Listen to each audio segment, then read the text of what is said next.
श्री राम जय राम श्री राम जय जय राम। पूछी हहि दीन दुखित सब माता, कहब काह मैं तिन्हि विधाता। पूछी जब ही लखन महतारी, कही हूँ कवन संदेश सुखारी। राम जननी जब आई ही धाई, सुमिरि बच्छु जिमि धेनु लवाई। पूछत उतरु देव मैं तेहि, के बनु राम लखनु बैदेहि। जोई पूछी तेहि उतरु देवा, जाई अवध अब यहु सुख लेवा। पूछी जब ही राव दुख दीना, जीवनु जासु रघुनाथ अधीना।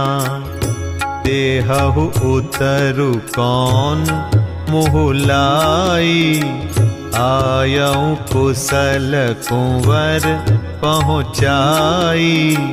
सुनत लखन सिय राम संदेशु, तृण जिमि तनु परिहरि नरेशु।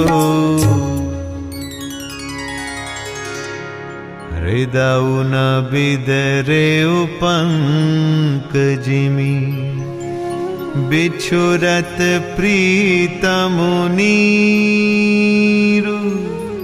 जानत हों मोहि दीन विधि, यहु जातना शरीरु। जब दीन दुखी सब माताएं पूछेंगी, तब हे विधाता मैं उन्हें क्या कहूंगा। जब लक्ष्मण जी की माता मुझसे पूछेगी, तब मैं उन्हें कौन सा सुखदाई संदेशा कहूंगा। श्री राम जी की माता जब इस प्रकार दौड़ी आवेंगी, जैसे नई ब्याई हुई गौ बछड़े को याद करके दौड़ी आती है, तब उनके पूछने पर मैं उन्हें यह उत्तर दूंगा कि श्री राम लक्ष्मण सीता वन को चले गए। जो भी पूछेगा उसे यही उत्तर देना पड़ेगा। हाय, अयोध्या जाकर अब मुझे यही सुख लेना है।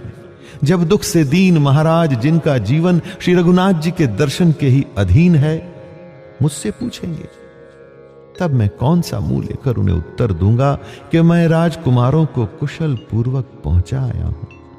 लक्ष्मण, सीता और श्री राम का समाचार सुनते ही महाराज तिनके की तरह शरीर को त्याग देंगे। श्री राम जी रूपी जल के बिछुड़ते ही मेरा हृदय कीचड़ की तरह फट नहीं गया। इससे मैं जानता हूं कि विधाता ने मुझे ये यातना शरीर ही दिया है। एहि विधि करत पंथ पछितावा, तमसा तीर तुरत रथु आवा। विदा किए करि विनय निषादा, फिरे पाय परिविकल विषादा। बैठत नगर सचिव सकुचाई, जनु मारे सि गुर बाभन गाई। बैठी बिटप तर दिवसु गवावा, सांझ समय तब अवसरु पावा। अवध प्रवेशु कीन्हि अंधियारे, बैठ भवन रथु राखी दुआरे। जिन्ह जिन्ह समाचार सुनि पाए, भूप द्वार रथु देखन आए। रथु पहचानी बिकल लखि घोरे, करहि जात जिमिया तप ओरे।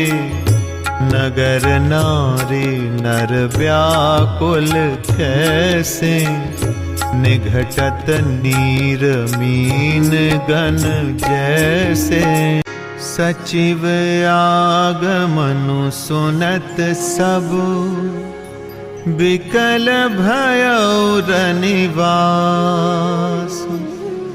भवनु भयंकरु लागते ही मानहु प्रेत निवास। सुमंत्र इस प्रकार मार्ग में पछतावा कर रहे थे। इतने में ही रथ तुरंत तमसा नदी के तट पर आ पहुंचा। मंत्री ने विनय करके चारों निषादों को विदा किया। वे विषाद से व्याकुल होते हुए सुमंत्र के पैरों पड़कर लौटे। नगर में प्रवेश करते मंत्री ऐसे सकुचाते हैं मानो गुरु ब्राह्मण या गौ को मारकर आए हों। सारा दिन एक पेड़ के नीचे बैठकर बिताया। जब संध्या हुई तब मौका मिला। अंधेरा होने पर उन्होंने अयोध्या में प्रवेश किया और रथ को दरवाजे पर खड़ा करके चुपके से महल में घुसे। जिन जिन लोगों ने यह समाचार सुना पाया, वे सभी रथ देखने को राजद्वार पर आए। रथ को पहचान कर और घोड़ों को व्याकुल देखकर उनके शरीर ऐसे गले जा रहे हैं जैसे घाम के ओले।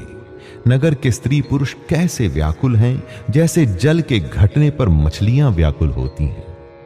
मंत्री का अकेले ही आना सुनकर सारा रनिवास व्याकुल हो गया।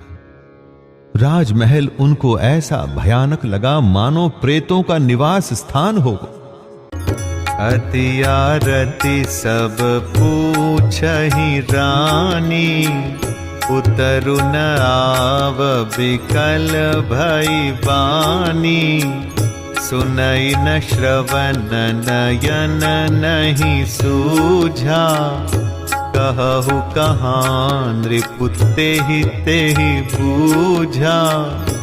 दासिन्ह दीख सचिव बिकलाई, कौसल्या ग्रह गई लवाई। जाय सुमंत्र दीख कस राजा, अमिय रहित जनु चंदु बिराजा। आसन शयन विभूषण हीना, परे भूमि तल निपट मलीना। लेयु सासु सोच यही भांति, सुरपुर ते जनु खसे उजजाति। लेत सोच भरी छिनु छिनु छाती, जनु जरि पंख परे संपाती।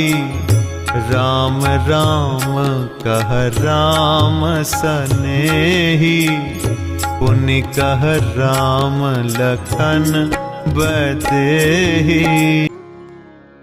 अत्यंत आर्त होकर सब रानियां पूछती हैं, पर सुमंत्र को कुछ उत्तर नहीं आता। उनकी वाणी विकल हो गई। न कानों से सुनाई पड़ता है, न आंखों से कुछ सूझता है। वे जो भी सामने आता है उससे पूछते हैं, कहो राजा कहां हैं? दासियां मंत्री को व्याकुल देखकर उन्हें कौशल्या जी के महल में लिवा गई। सुमंत्र ने जाकर वहां राजा को बैठे देखा, मानो बिना अमृत का चंद्रमा हो।